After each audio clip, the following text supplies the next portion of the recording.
ఓం శ్రీమాత్రే నమః. డిసెంబర్ 4వ తారీఖు మార్గశిర పౌర్ణమి.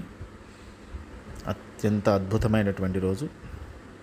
ఈరోజు 3 ప్రత్యేకతలు ఉన్నాయి. మొదటిది దత్తాత్రేయ జయంతి, రెండవది షోడశీదేవి అత్యంత ఇష్టమైనటువంటి రోజు. ఈమెనే లలితాదేవి, త్రిపుర సుందరి అని కూడా పిలుస్తారు. దశమహావిద్యల్లో 3వ మహావిద్య.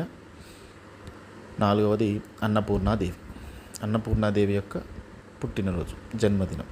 మరి ఇంత అద్భుతమైనటువంటి ఈ రోజున మనం నిర్వహించాల్సినటువంటి కార్యక్రమాలు, మన బాధ్యతలు, మనం చేయవలసింది ఏంటి అంటే, మొదటిది దత్తాత్రేయుని పూజించడం. దత్తాత్రేయునికి మీరు మీ ఇంట్లోనే ప్రశాంతంగా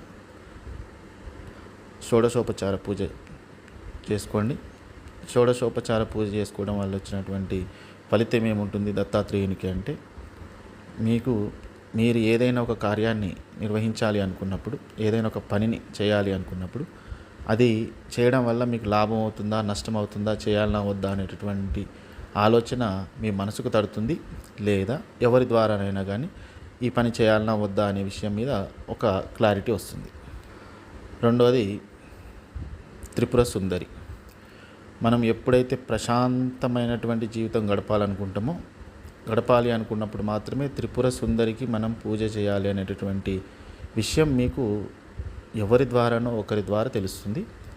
త్రిపుర సుందరికి ఎప్పుడైతే మనం పూజ చేస్తామో, లలితాదేవి అని కూడా అంటారు, లలితాదేవికి ఎప్పుడైతే మనం పూజ చేసుకోవడం వల్ల ఒక ప్రశాంతమైనటువంటి జీవితాన్ని గడుపుతాం.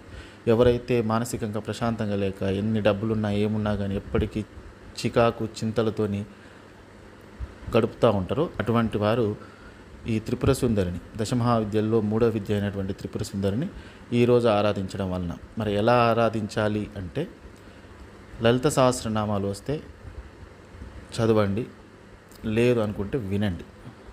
లలిత సహస్రనామాలు వింటూ అమ్మవారికి షోడశోపచార పూజ చేసుకోండి. దానివల్ల ఖచ్చితంగా ఫలితం సిద్ధిస్తుంది. అమ్మవారి అనుగ్రహం ఉంటుంది.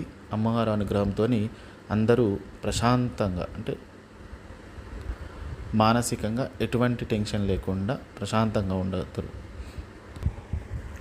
మీ ఇంట్లో ఒక శ్రీ యంత్రం ఉంటే శ్రీ యంత్రానికి షోడశోపచార పూజ చేసుకోండి. లలితా త్రిపుర సుందరి అన్న, షోడశీదేవి అన్న శ్రీ విద్యలో భాగం కాబట్టి శ్రీ యంత్రం కనుక ఉంటే శ్రీ యంత్రానికి పూజ చేసుకోండి.